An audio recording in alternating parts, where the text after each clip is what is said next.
So we just want to welcome everyone to Parent Conversations today. This, I believe, is our final session of the 8 sessions we have been doing on digital wellness. It has been absolutely wonderful, and we're looking forward to this final session. We will be going back to Mondays. We changed from Monday to Tuesday, just specifically for this 8-week series. I think that the Mondays worked better for most families. We had higher participation. So we will be going back to Mondays. And of course, the replays are always available, and we post those in the Discover Family Fun groups. So a huge thank you to the Bear River Health Department, the Davis County Health Department, and the Central Utah Public Health Departments for helping to make this series possible. And a huge thank you and welcome to our guest presenters that have been with us, Michelle and Jan from Epic Deliberate Digital. We have loved partnering with them from the beginning. We have actually been partners. They were the focus. The Use Tech for Good was the main focus of our very first Summer Passport program back in 2017. And we love them and we love what they do. So I will turn the time over to you, Michelle. Thank you, Shirley. And before I put on screen share, just wanted to say welcome to Emily and Shirley. If you can help, if anybody else joins, just keep me posted so that we can welcome and involve people who join in. Absolutely. All right, so let's see if we can get screen share to work. It is, as Shirley said, our last week. If I keep my participant window open, does that block your view of the slides? Okay. No, we can see the slides. Okay. We are discussing digital citizenship today. We swapped the last 2 topics because we wanted to lay the foundation with media literacy. They're so intertwined, but I'll address how we see that they kind of interconnect in just a moment. We've tended to either start or begin our discussions with these 2 quotes. Because of the topic today, I chose to begin with them. From Gandhi: "We but mirror the world. All the tendencies present in the outer world are to be found in the world of our body. If we could change ourselves, the tendencies in the world would also change. We need not wait to see what others do." And in the attention economy, mindfulness is activism. We're going to be talking about digital citizenship and how we can have an influence. Now, of course, this doesn't mean that we just sit on our yoga mats and reflect inward and that's the only thing. But when we start there, we really believe that we can have more of an impact. And I'll bring this concept up one more time from James Fowler and Nicholas Christakis, that as we make changes in our lives, we can have an influence on our spheres. And they've done research that says 3 degrees out, even to people we don't know. So it's exciting to me to think about that we can have an influence as we keep working on our own wellness. Today, we'll do our regular check-in and topic review. We'll start with an open discussion about what citizenship and digital citizenship mean to you. I'll review some basic elements of digital citizenship. This is a multifaceted topic, impossible to cover in 45 minutes or the time that we have. But I did want to just show some of the different ways that elements of digital citizenship are represented in different models and circles. We'll review some relevant Digital Wellness Institute survey questions from both of the surveys that they have. And we'll end with, as Cheryl Lee talked about, Use Tech for Good has been a key focus for us for years. And in a sense, we'll kind of end where we started with some clips from an Unsummit conversation that I had a couple of weeks ago. I guess it's been close to a month ago. So as always, we start with this check-in, and I'll say again that the reason we do this is so that we can practice this skill of stopping, slowing down, and checking in with what's going on inside of us. And so that we can help our children do the same. It was last week, I think, this idea of use your words, as parents, sometimes or grandparents, we can say that to children to help them find words for what they're feeling and build that emotional literacy. So and in a chaotic digital world where we always have things coming at us, it's a skill that we can practice. So take a moment and write down or think about 3 words that describe how you are feeling at the moment.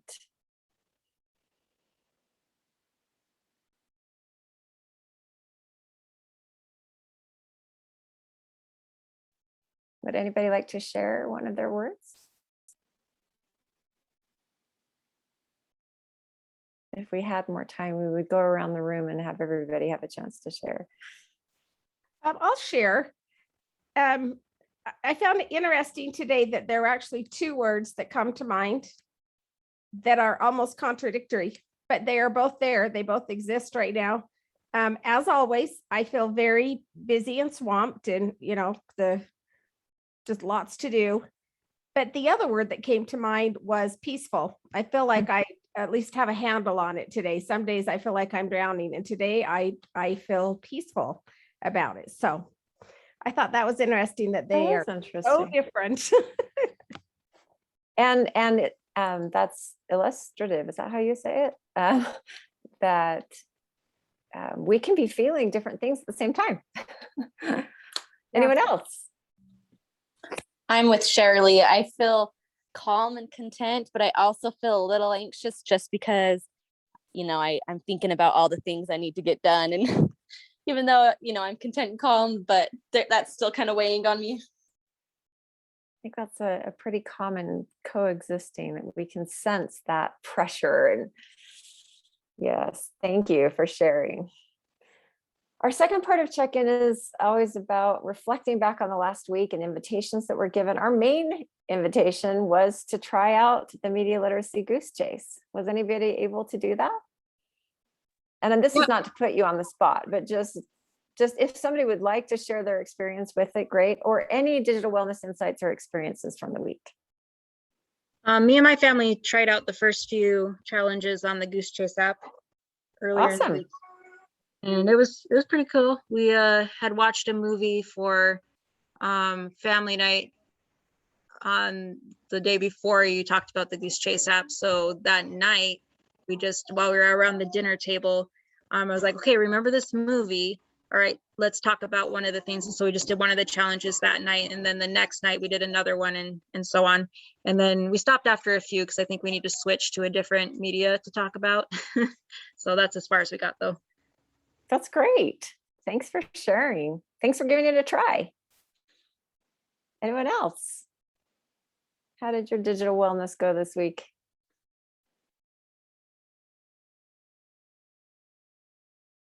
Okay, we'll move on. As mentioned, today's topic is digital citizenship. On the digital wellness survey, the main one, interestingly, digital citizenship, so it shows up as the last topic as we fleshed out our model.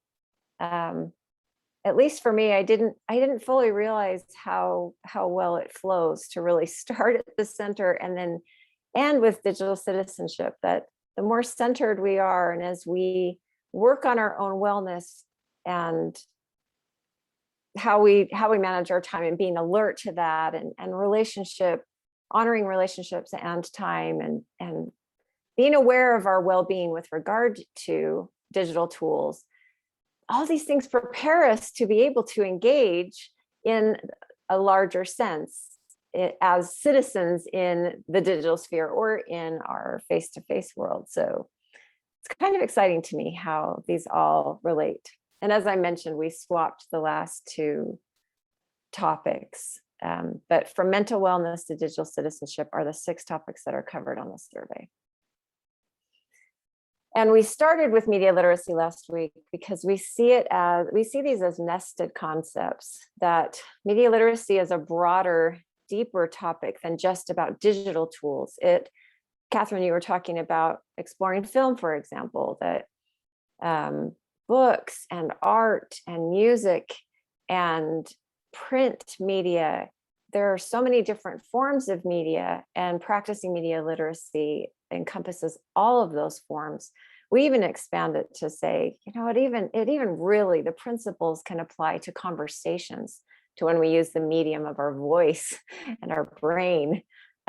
Voices, engaging our voice with each other and engaging the voices in our head. We can practice media literacy skills even there.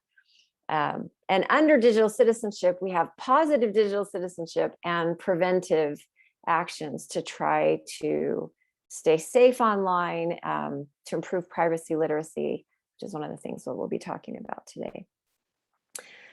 So as you think about citizenship in general or digital citizenship, we can talk about both. What comes to mind? There is no right answer here. This is again a very broad concept, and I think it means different things to different people, probably at different times. At the moment, what does it mean to you? Well, what something it does not mean. If you're a good citizen, you don't go rob your neighbor. And if you're a good digital citizen, you're not hacking other people's computers. So there are some real parallels between the two worlds. That's a good example. Other thoughts? I think about kind of like etiquette when I think of citizenship, and especially with social media. I feel like a lot of times people score lower on citizenship digitally as far as etiquette goes versus real life interactions. Why do you think that is? There's a certain amount of disconnect between seeing someone's initial response to when you say something rude, I think, versus when you're standing right next to them. You're not getting that feedback from them real time. So I think that is one of the contributing factors to why people they can feel like they can say whatever they want, because they don't feel like it has the same force, but it can be just as powerful. So that immediate consequence may not be there, that immediate feedback. That's a really good point. And Emily says, oh, go ahead. Emily says, along with etiquette, I think even portraying people or businesses in a negative way without fully understanding a situation. I think that's true. Shirley.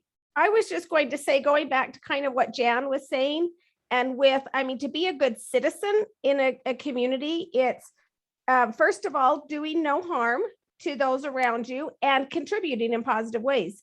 And I think that the same thing applies then as digital citizens. It's using our technology to, first of all, do no harm and to contribute in positive ways. Well said. Thank you. These are great thoughts. If you're interested in hearing other people's thoughts as well, to add to the conversation, if this is a conversation you'd like to have with your families or others in your circle, we had a panel discussion on this topic. What is digital citizenship and why does it matter? I included a link to the video. This is from the DigCit Summit that we hosted in 2017. And I'll also show a few different models or representations of different elements of digital citizenship, so that you have them in your mind. These are the types of things that could be researched quite deeply. We've been doing this for 7 years, and I still feel like there's so much to learn. I don't know how Jan feels about that, but as technology continues to expand and new tools show up and new challenges and opportunities. But when we curated about 200 resources, these were the categories that fell out. You can find more on digitutah.com.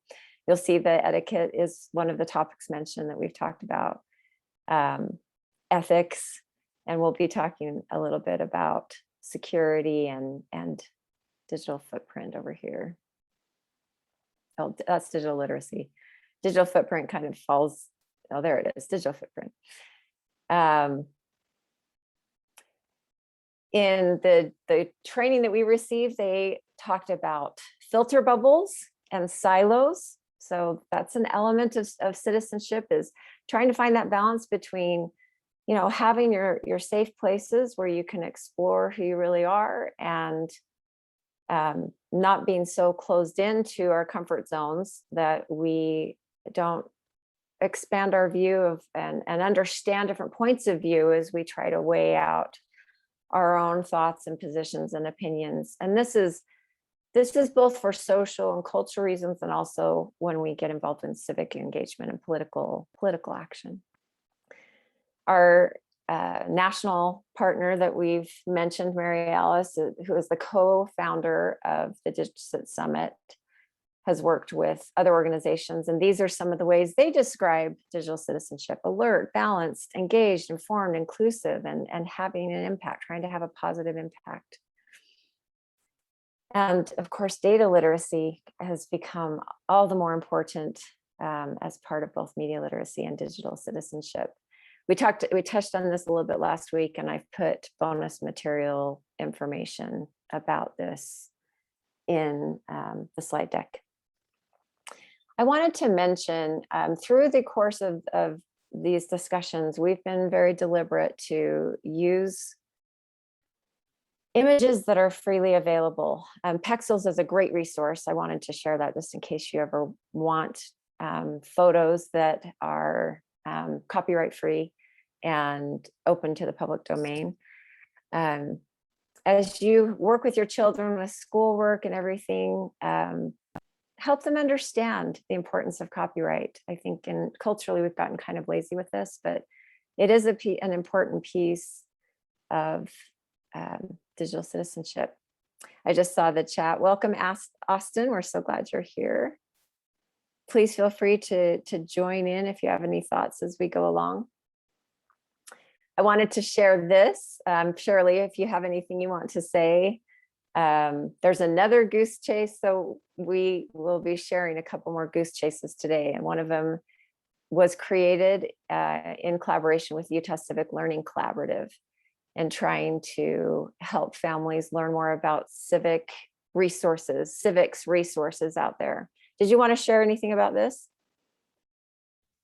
It is out there. It will be running through the end of November. And then it will no longer be available for a time. So yeah, definitely. And that you guys, there's some amazing prizes with this one. And we'd love to have more participation on that. So please. I was wondering about the deadline, so thanks for clarifying that for me. Yeah, we met yesterday. We have just released a Spanish version. We do have a version available in Spanish. And so we're going to leave both of them open through the end of November. So that. bien. And Austin, yes, of course, it's always okay to join whenever you can. We're so glad that you're able to join. Yes, absolutely. Okay, I wanted to spend a few minutes on privacy. We've called this the Bringing Digital Wellness Home series. So I wanted to be able to share some practical tips for increasing privacy protection. One of the challenges of living in a digital world is that the defaults for a lot of the tools are not toward privacy. And so we have to be proactive about changing settings to increase privacy. Emily, your question, drop the names of the goose chase hunts. I'm not quite sure what you mean by that. Into the chat. The slide deck will have all the information that you can review after. But is it so you can search on it? Yeah. Yes. I just was hoping Shirley could type it in the chat box. Perfect. So I can look it up. Shirley, could you help with that? Yep, absolutely. Awesome. I will. Yeah. Thanks for asking, Emily. So privacy is one of those things. Again, we could spend a session on each one of the different elements of digital citizenship. This is such a broad topic. But as I worked on the slide deck, I thought, privacy is just one of those things, especially as parents and grandparents, where we want to be able to help protect our children, protect ourselves, and help our children understand the complexities of privacy. So, for example, just the other day, I sometimes use Canva to create images or memes, or I actually used it to create our sort of framework model. And I was working on a video. I'll show you some clips at the end of this discussion, but when I went to Canva thinking I might use Canva to do the video editing, this was what came up because the video was on Drive. If I would have chosen to upload the video, I would have given Canva permission to see, edit, create, and delete all of my files. Like they would have had access to Epic's entire Google Drive. And I hope it's obvious that I chose no, but we're often asked, oh, sign in with Facebook, sign in with Google. Pay attention to what it is that they're actually seeking to have access to, because sometimes we take for granted that maybe they, oh, it's just so that we can have it. No, they really can have access to things that they probably shouldn't have access to. This is from a cybersecurity expert. He says Google and I'm adding, other data gathering free technology knows quite a lot about all of this. No one ever lies to a search engine. That struck me. I used to say that Google knows more about me than my wife does, but that doesn't go far enough. Google knows me even better because Google has perfect memory in a way that people don't.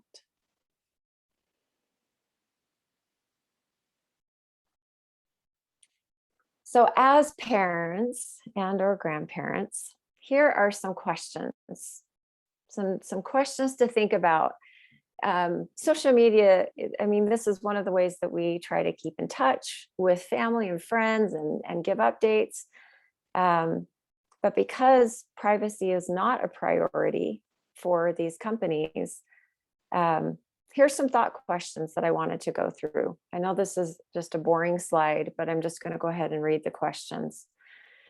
Do you want to be creating their digital footprint for them? So digital footprint is basically the digital record that once you put things out there, you have to assume they're going to be permanent. So whatever you're putting out there for your children, it becomes part of their digital history that others, future dating partners, future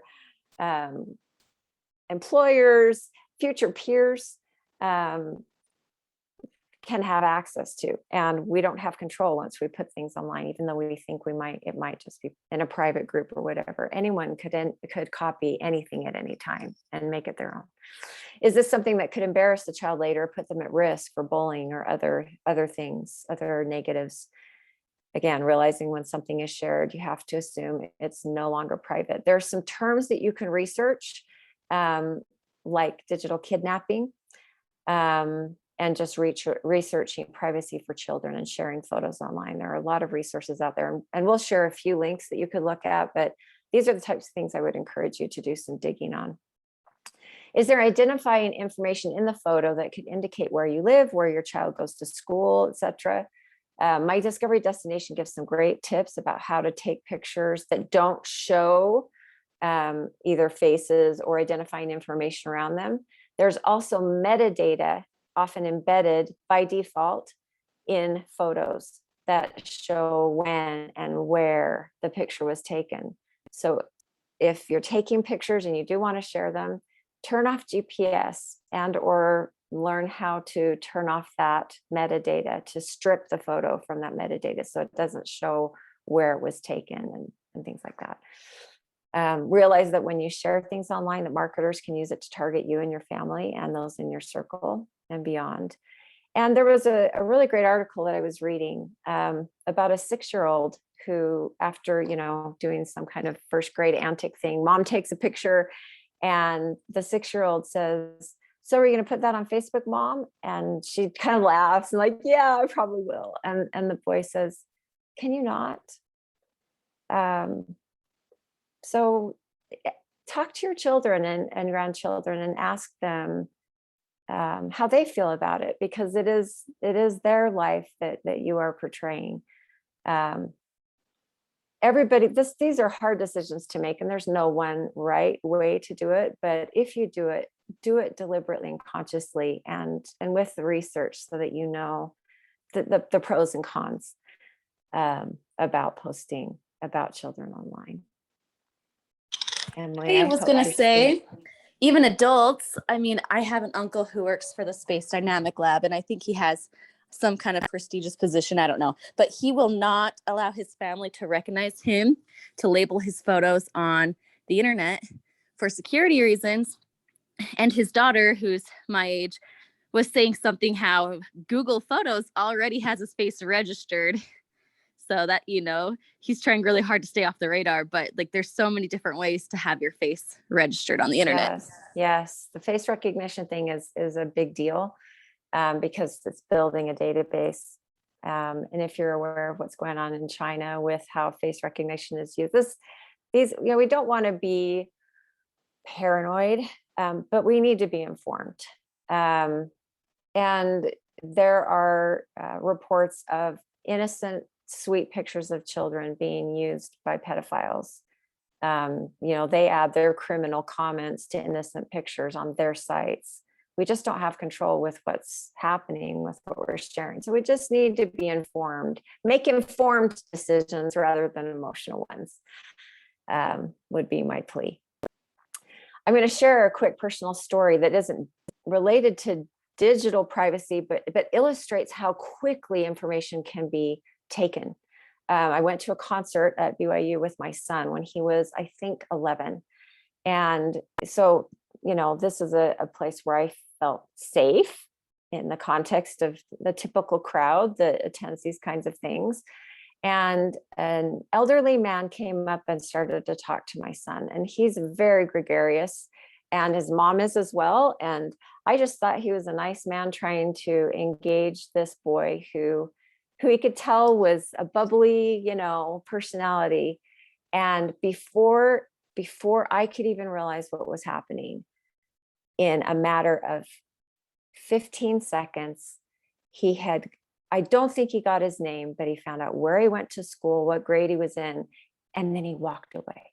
It was one of the most terrifying experiences I've had as a mother, because I realized that in that split second, we'd talked about these things and we had a conversation after, but even as I was standing there, it happened right under my nose, because I just assumed that he was well-meaning. And maybe there was nothing, but why was he asking those questions?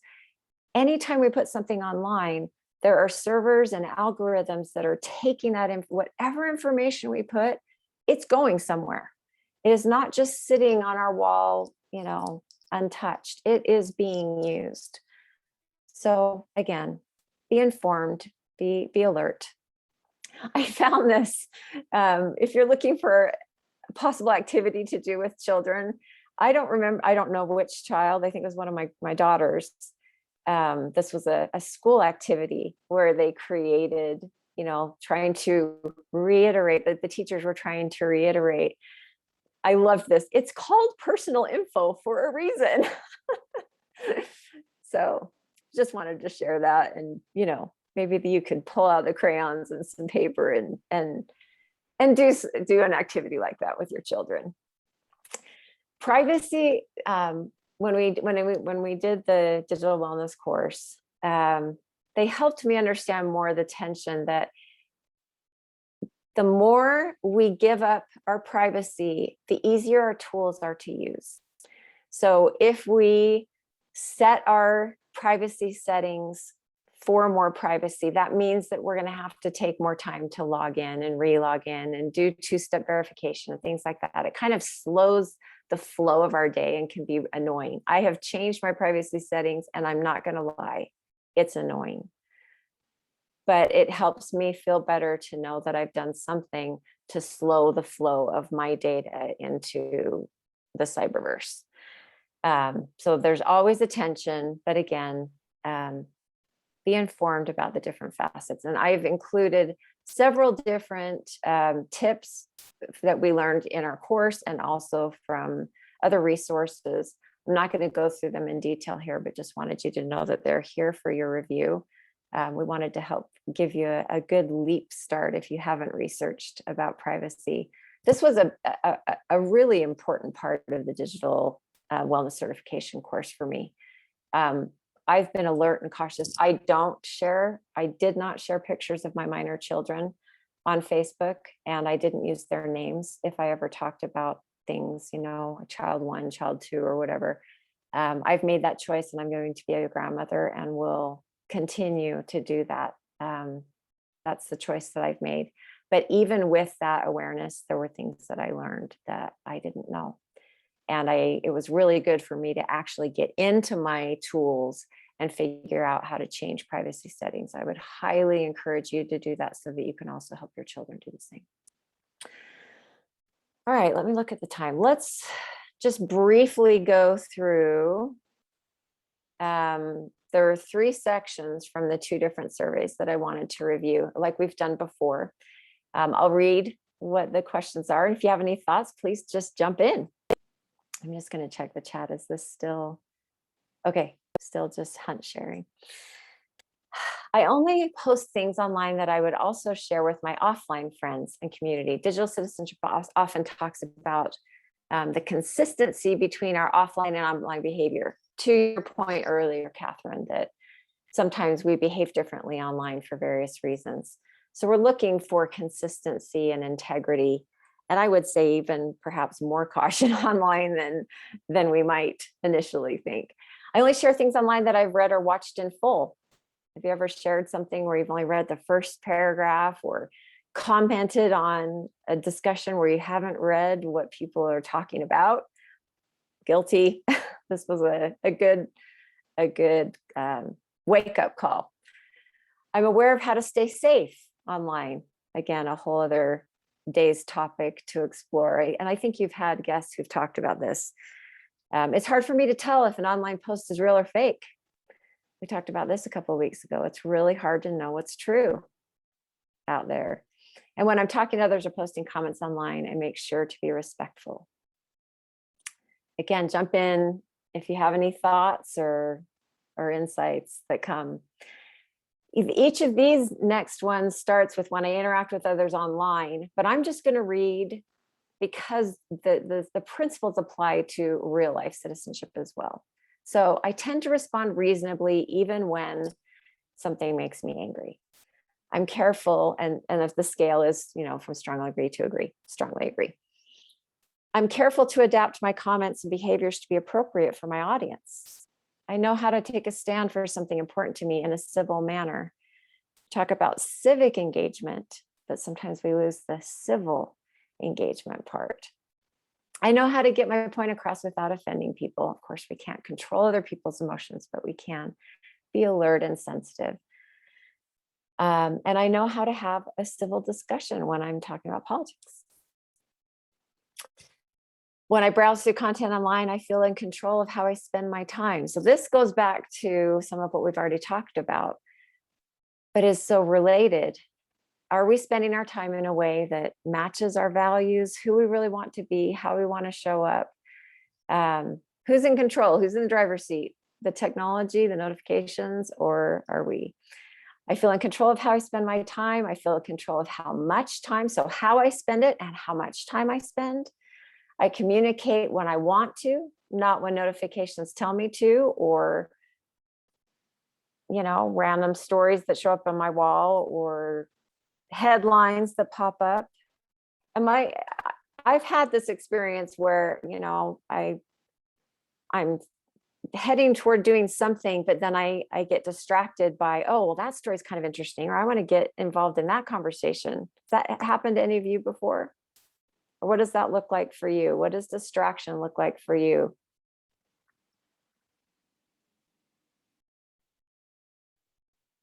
Not Sometimes, just, oh, go ahead. sorry. No, I was please. just saying, sometimes I'll jump on the computer to look up something like, oh, my kid had this question. I want to look this up, like a legitimate question. I'll get on and my social media will be up and I'll notice something. I'll be like, oh, look at this. Isn't that cool? And then I find that I go back to my search bar. I'm like, I actually have no idea what I came here for anymore. Like, what am I doing? Oh, how many times that's happened. It's pretty crazy. Yeah. I was going to say that happens to me all the time. And even with work. And I mean, just what we have talked about here, I've been even more aware of it, that there are even when it's a legitimate interruption, it's a team member that I need to respond to. but when I go back to then doing, to what I was doing, it takes me a good 3, 4, sometimes 5 minutes to remember what it was that I was doing. And, Yes. or sometimes I just never even remember what I was doing. And all of a sudden, then I'll, like, hours later, end up on that window again and go, oh, that email never went out, or, oh yeah, I never Yes. finished that. The So- research actually shows that there are many times that we actually don't even complete the task that same day, at least, when we get distracted. And I bring this up because how we spend our time impacts how we could be engaged in civic engagement. It also impacts, if we're getting bogged down and distracted, it increases the chance that we're more on edge, because we're creating stress for ourselves that we weren't planning on, and that can impact how we interact with others. And so these other questions are related. I'm able to disconnect from my online interactions when I need a break. I feel in control over when to start, when to stop spending time. We talked at the very beginning, the first discussion, that we can't call something a distraction unless we know what it's distracting us from. So by focusing on by practicing focusing, staying centered, it can help protect us against distraction. I wanted to bring this example up again as well, because it isn't just the time we spend with the screens. It's also what it does to our thought processes.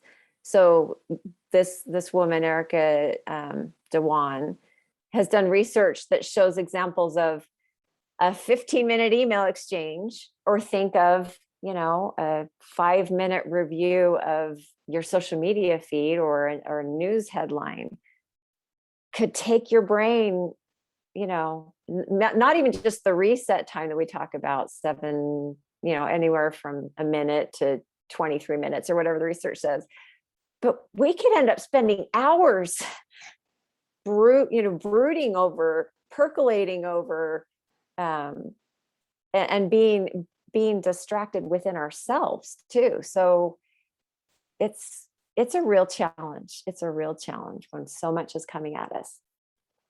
All right, I'm going to shift gears. So we've wanted to share resources that you can bring home and use. So here's a little flavor of the second survey, and we encourage you to use these surveys as self-reflection tools and conversation tools with your families. We've talked about use tech for good, and we won't go through details, but I've included several resources here, just some ideas that show how tech can be used for good. My Discovery Destination has oodles. I mean, its whole model is really built on, hey, come to our site, get some ideas, and then go back into your life, using tech for good in that way to help get your brain juices going and bring you together as families. There's a Use Tech for Good discovery hunt, like I mentioned before, and that Shirley has put in the comments. And we have, I don't think I put the link here. I think I need to add it. We did a Use Tech for Good youth extravaganza as part of the Digital Summit in 2017. And a few of these are snippets. There's some clips, but you can go to our website and watch what youth and young adults have been doing to use tech for good. It's fun to hear their experiences. All right, the last topic, we kind of want to bring it back, come full circle to where we started. That when we are centered, when we slow down, when we are aware of our mental and emotional processes, it increases the chance that we can be better citizens, because we are responders and actors rather than reactors. We've used this acronym in multiple modules. Think. It's a simple one that you can share with your kids. Is it true? Is it helpful? Is it inspiring? Is it necessary? Is it kind? So we can pause and think. Last week, we talked about pausing and asking questions. I'm calling this PACK. The who, what, where, when, why, how. we can use those questions to reflect on our center, on who we want to be, what we want to be doing, what's important to us, when and where to use tech, what's our why, and how do we want to show up in the world. And so here we are. We've covered a lot of territory in these 8 weeks, and we hope that you've been able to take away some valuable tidbits and seedlings of ideas. And we've provided the slide decks, and in the next week or so, I'll be sharing a document with a Google document with Megan that can supplement each of the discussions, so that you can do more research if you want to. Of course, you can do it on your own, but we'll share some of the resources that have been shared with us and that we've found along the way. We always have these forces around us. The model, the full model includes all of the voices. And like Shirley said, it's not all negative. Sometimes it's even positive distractions, and just learning to manage our time and priorities. But I wanted to end with some thoughts from, it's actually my son. So we are doing what we're calling a digital wellness unsummit, building a repository of resources and interviews with people who have different lenses on facets of digital wellness. We did a poetry and spirituality discussion, talking about, tying into media literacy. We have a story from someone who is in the tech industry and left. We'll be interviewing experts in data privacy and other topics as time goes on. And my son has been trained in, when we go to the very core of our model here, core media, he's been trained on using classical literature and the classics and other forms of classics, but mostly literature, to help be a centering force. And the way the conversation evolved, he shared how it helps him in his engagement with people around political topics and things like that. So I just wanted to share his thoughts and get your thoughts afterwards. As a lead into this, there was a media literacy principle that we didn't discuss last week. One of the 5 Q-tips from the Center for Media Literacy, that different people experience the same media message differently. And different people experience what's happening in our world differently. We've seen this with the pandemic and different people's responses and processing of information. And one of the elements of citizenship and democracy is trying to share good and solid information if we think we have it to share and if we feel to share, and also respecting other people's space to sort through information and use their own conscience to try to find where they land. I picture the voting booth as a representation of this, that in the end, we each have our opportunities to vote our conscience and the space to do that. And part of digital citizenship is honoring each other's space to do that, because different people have different life experiences, different lenses. So many different things impact how we engage. And we can't really understand somebody by a simple post.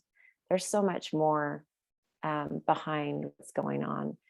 So I'm going to go ahead. Oh, I forgot to optimize. I'm going to unshare for a second. I'm going to optimize for video. I had these all open even on the same browser. Oh, it's not letting me do it. All right, let's see if this will work. If not, I guess I'll share it as homework.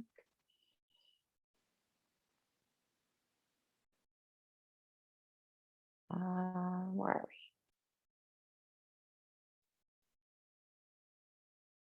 So if you can alert me if you can't hear this.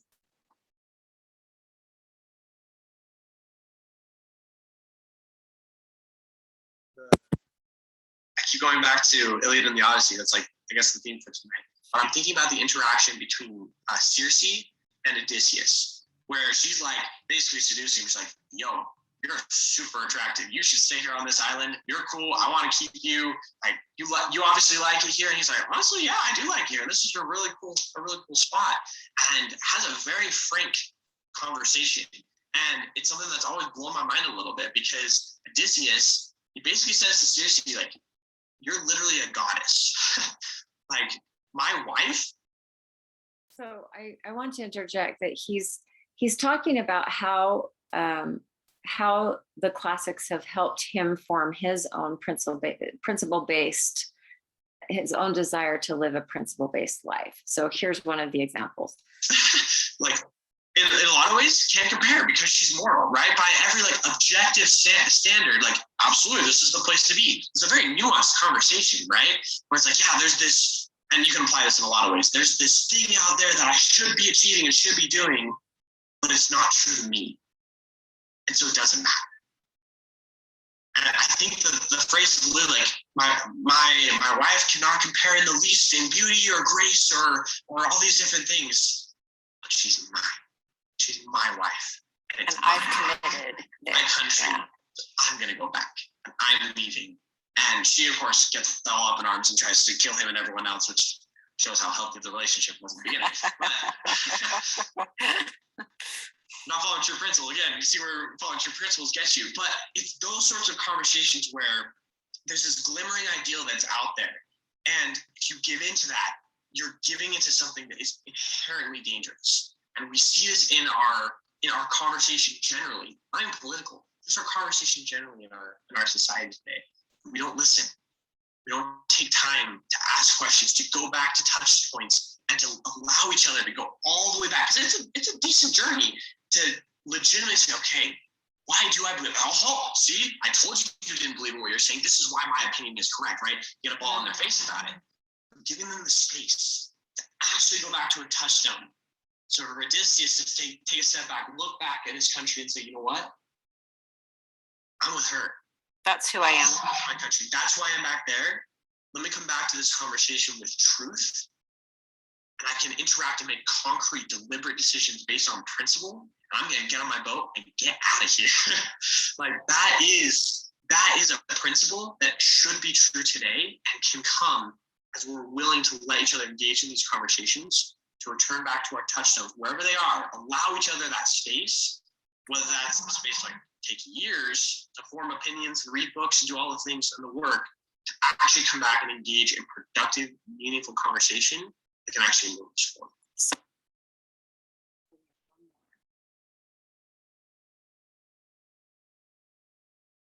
Is I find that if you really do believe in what you're saying. Wow. For you, friends, turn off autoplay when you're on YouTube. That was fun. You have to justify less. You have to justify less. You do believe in what you're saying. You have to justify less. But did you catch that? He's saying if you're centered, if you really know your who, what, where, when, why, how, then you're not scrambling to justify. One of my personal rules in this touchstone series, if I have to justify it, I'm already wrong. Not explain it. There's a difference where I'll explain my opinion. Like, no, here, this is what I'm thinking, and here's why. I'm open to other alternatives, to other opinions. But justify meaning I will live and die on this thing, whatever it is, because usually it's never a principle, right? It's never a principle that you're putting out here. They're like, I must believe in this thing, right? More often than not, it's a policy or a position yeah. Exactly, right? It's something that is not always superfluous. It's a branch. It's a branch. It's not the root. And when I have to justify one of those, okay, something's not right within myself. Again, coming back here to my personal center, I'm not feeling good about whatever it is I'm defending. Again, this is kind of going to more like the practical application, right? I have to draw back in and say, okay, where am I actually on this topic and why? And more often than not, I'll come out of it and say, you know what? I know why I wasn't feeling great about this and why I was feeling so attacked is because I didn't actually believe in what I was saying in the first place. Based on true principles, things that I found to be true, I'm going to take a couple steps and arrive back at this principle. I think this is something that I can get more behind. What do you think about this? And I always find that's a more productive conversation. And if I can engage other people in that, even in the middle of the conversation, just by asking questions, just by listening.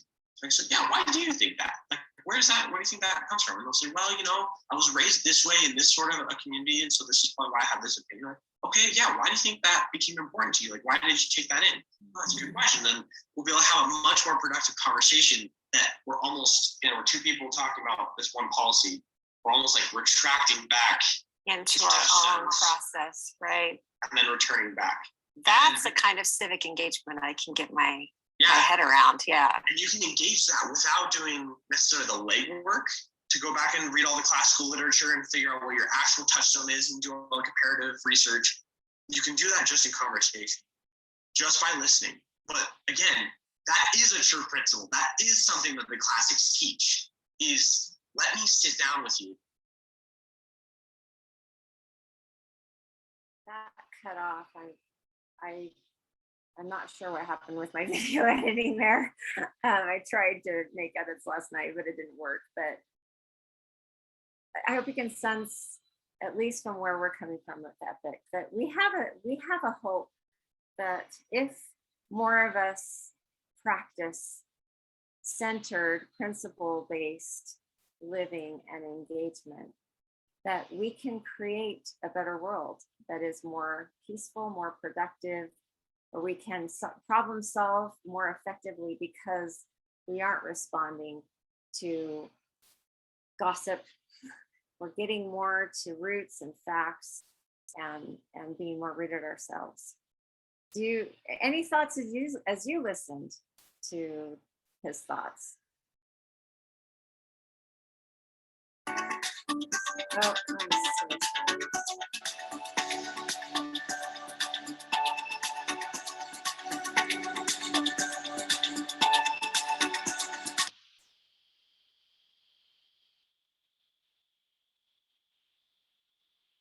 Anyone have anything they want to share before we close?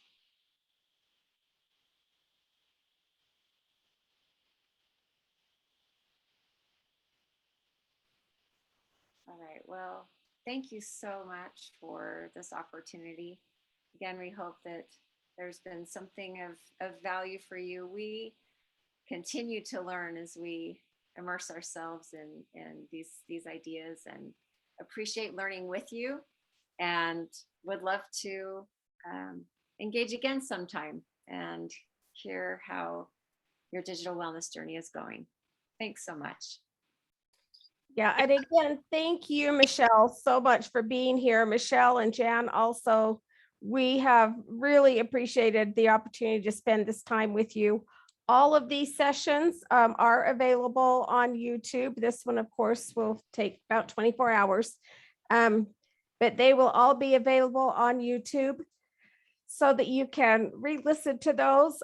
All of the slides have been made available. And so we appreciate that. I should make sure that we have the link to the slides available with the YouTube recordings as well. So I'll talk to Megan about that. But again, thank you everyone for being here. Just a quick reminder. So next week we will be moving back to Monday. We're going to be having a really fun discussion on, we're getting into the holidays. So we've got some great holiday topics coming up, and spending time together as a family, and how to use your technology to spend time together as a family. So that's a good use tech for good tie in there. And yeah, we've got some fun topics coming up. So stay tuned to the Discover Family Fun communities, and everything will be announced there. So thanks, everybody. Take care. Thank you. Thanks so much.